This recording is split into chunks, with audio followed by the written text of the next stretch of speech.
Terima kasih pemirsa masih bersama kami di Halo Indonesia. Anak muda saat ini mengalami tantangan berat mencari kesejahteraan hidup sekaligus membantu ekonomi keluarga. Sebenarnya bisakah keduanya dilakukan? Kita akan membahasnya langsung bersama dengan Baren Muhadin selaku perencana keuangan. Assalamualaikum, selamat siang Mas Baren. Apa kabar? Waalaikumsalam, selamat siang Mas Akbar. Alhamdulillah baik. Alhamdulillah baik. Semoga juga puasanya lancar. Mas Baren. Amin, amin. Bicara soal keuangan saat ini menjadi perhatian khusus juga, apalagi teman-teman yang dianggap sebagai generasi sandwich nih. Ada beban di antara ketiganya gitu, ada 3 lapis beban. Ada yang juga beranggapan harus menafkahi istri, adik, dan juga orang tua. Nah, tapi jika dibayangkan pada kondisi sosial ekonomi saat ini tentu menjadi pelik. Bagaimana Anda melihat fenomena saat ini, apalagi untuk teman-teman generasi sandwich? Ya, generasi sandwich ini kenapa sih bisa terjadi? Kalau saya lihat setelah saya berprofesi sebagai seorang perencana keuangan kurang lebih sekitar 10 tahun lamanya, generasi sandwich itu bisa terjadi karena adanya ketidaksiapan finansial dari generasi terdahulu yang kemudian harus ditutupi oleh generasi setelahnya. Maka yang disebut generasi sandwich itu adalah yang tengah-tengah, dia harus menjadi penopang untuk yang atas dan juga yang bawah. Dia harus bisa membiayai orang tuanya dan juga dirinya, serta juga istri dan anak-anaknya. Nah, itulah kemudian yang membuat generasi sandwich ini terjadi karena adanya ketidaksiapan. Ketidaksiapan itu terjadi karena berbagai macam hal. Bisa jadi karena ketidaktahuan, artinya literasi keuangannya tidak ada.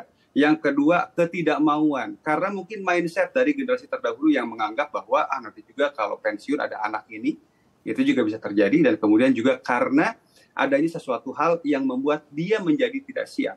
Misalkan dia sudah siap dengan dana pensiunnya, atau orang tua sudah siap dengan dana pensiunnya, tapi kemudian tertipu, kemudian sakit, kemudian ada musibah dan lain sebagainya, sehingga kemudian terjadilah generasi sandwich yang ada seperti saat ini. Apalagi kalau kita ngomongin masalah saat ini ya, di mana kemudian kondisi ekonomi juga sedang tidak baik-baik saja, di mana juga banyak sekali orang dirumahkan, entah itu yang sedang masa produktif atau yang mau pensiun. Nah, kemungkinan besar akan terjadi lagi generasi sandwich yang baru, di mana orang-orang yang awalnya dia sudah siap secara finansial, mau pensiun, tapi kemudian dirumahkan. Sehingga kemudian dia tidak punya penghasilan, dia tidak bisa menyimpan uang, dia tidak bisa berinvestasi, dan harus ditopang oleh anaknya. Dan sayang sekali kalau itu bisa terjadi. Sungguh sangat pelik dan rumit tentunya untuk melihat bagaimana fenomena sandwich generation ini ada di Indonesia, ada di realitas sosial kita, bisa langsung kita tangkap begitu. Tapi bicara soal faktor yang tadi Anda sebutkan, pasti kita semua juga ingin bersiap-siap merencanakan sebuah keuangan yang ideal. Tapi bagaimana kita bisa mengkondisikan keuangan untuk tetap dapat menyokong keuangan keluarga inti juga, orang tua, anak, tanpa mengorbankan finansial sendiri? Ya, untuk memenuhi semua itu memang sebuah tantangan tersendiri ya, Mas Akbar dan juga teman-teman semua. Dengan gaji yang segitu-gitunya, tapi semuanya harus dipenuhi ya, semuanya harus dibayar. Tagihan listrik, internet, air, sekolah anak, biaya makan orang tua, dan lain sebagainya. Maka saya sarankan kepada teman-teman semua yang sekarang sedang dalam kondisi menjadi generasi sandwich, teman-teman harus fokus pada kebutuhan terlebih dahulu. Itu yang pertama. Ya, jadi lupakan dulu senang-senang. Mohon maaf ya, tapi itulah yang harus dilakukan sekarang. Fokus dulu pada kebutuhan.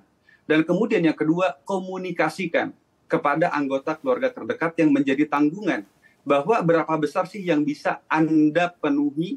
Jangan kemudian Anda sebagai seorang generasi sandwich menanggung semuanya, gitu. Berpura-pura bahwa semuanya baik-baik saja. Saran saya tidak seperti itu. Tapi sampaikan kepada orang tua, kepada istri, kepada adik, bahwa kondisi saya sekarang seperti ini, jadi yuk kita sama-sama cari apa yang bisa kita lakukan supaya setidaknya kita bertahan dalam situasi kondisi saat ini. Jadi yang pertama fokus pada kebutuhan, dan yang kedua komunikasi, dan yang ketiga, kalaupun kemudian kita mau memberi, berilah sesuatu yang bersifat barang konsumsi saja. Kalau kepada orang tua. Kalau misalkan adik masih dibiayai sekolahnya, bayarin langsung sekolahnya. Jangan dikasih uang mentahnya. Ya, jadi itu adalah cara-cara supaya kita bisa terus bertahan di tengah gempuran ekonomi yang sedang tidak baik-baik saja ini, dan kemudian juga kita terhimpit dalam generasi sandwich, tapi di sisi lain kita juga tidak burn out gitu ya dari sisi psikologis kita. Iya. Ini yang bahaya. Jangan sampai burn out dari sisi psikologis kita. Akhirnya kita juga harus cakap melihat atau mengidentifikasi bagaimana kemampuan ekonomi kita, sehingga yang pertama tadi Anda sebutkan kebutuhan dulu, yang kedua komunikasi dengan keluarga, artinya kita membuat super tim untuk sama-sama keluar dari fase ini begitu ya Mas ya. Tapi jika melihat lebih lanjut, pasti ada yang berpikir bagaimana kita keluar dari sandwich generation. Pasti tentu harus menyiapkan perencanaan keuangan yang baik. Yang tadi Anda sebutkan ada beberapa faktor, investasi mungkin menjadi salah satu faktor utama agar kita bisa keluar. Tapi bagaimana mengkondisikan hal ini? Bagaimana kita dapat menginvestasikan aset kita, uang begitu dalam kondisi kita masih di tahap sandwich generation? Apakah mungkin, Mas? Bisa jadi iya, bisa jadi tidak. Tergantung dari seberapa besar penghasilan kita dan seberapa banyak orang yang kita tanggung. Ya, kalau kemudian yang ditanggungnya itu cukup banyak, tapi penghasilannya sangat kecil, impossible untuk bisa investasi. Maka yang harus dilakukan adalah meningkatkan dulu income dari diri kita sendiri. Maka investasinya bukan pada produk keuangan, tapi pada skill, kompetensi, istilah katanya leher ke atas ya untuk investasinya. Tapi kalau kemudian penghasilannya cukup besar dan kemudian juga yang ditanggung tidak banyak, hanya kedua orang tua dan juga misalkan adik, dan sisanya masih ada, maka itu bisa kita alokasikan yang pertama untuk dana darurat dulu, asuransi, baru kemudian investasi. Jangan langsung investasi. Kenapa? Karena ada situasi dan kondisi yang mana itu menjadi sebuah hal yang membuat kita harus keluar uang dan membayar sesuatu di luar rencana kita. Dan itulah pentingnya yang namanya dana darurat dan juga asuransi. Jadi memang ada dua approach yang berbeda gitu ya, ketika orang yang penghasilannya pas-pasan terus kemudian menjadi generasi sandwich, dan ada orang yang jadi generasi sandwich tapi dengan penghasilan yang bisa dikatakan lumayan gitu ya.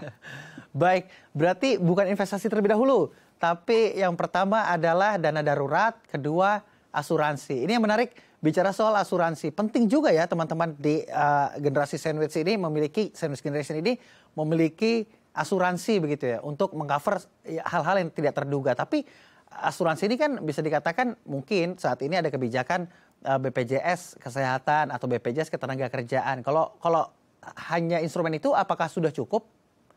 Yes, minimal itu Mas Akbar dan teman-teman semua. Minimal punya BPJS Kesehatan. Sehingga setidaknya kalau kemudian orang tua kita atau adik kita atau mungkin kita sakit, kita nggak harus keluar uang dari kantong kita sendiri. Kita nggak harus ngabisin tabungan yang udah kita kumpulin mati-matian. Gitu ya, bayangkan kalau kemudian harus dirawat di rumah sakit, katakanlah karena demam berdarah keluar 10-15 juta, sedangkan itu udah kita kumpulin dari tahun lalu, kan jadinya habis gitu ya. Dan semestinya itu bisa kita simpan untuk dana darurat atau kemudian bisa kita investasikan.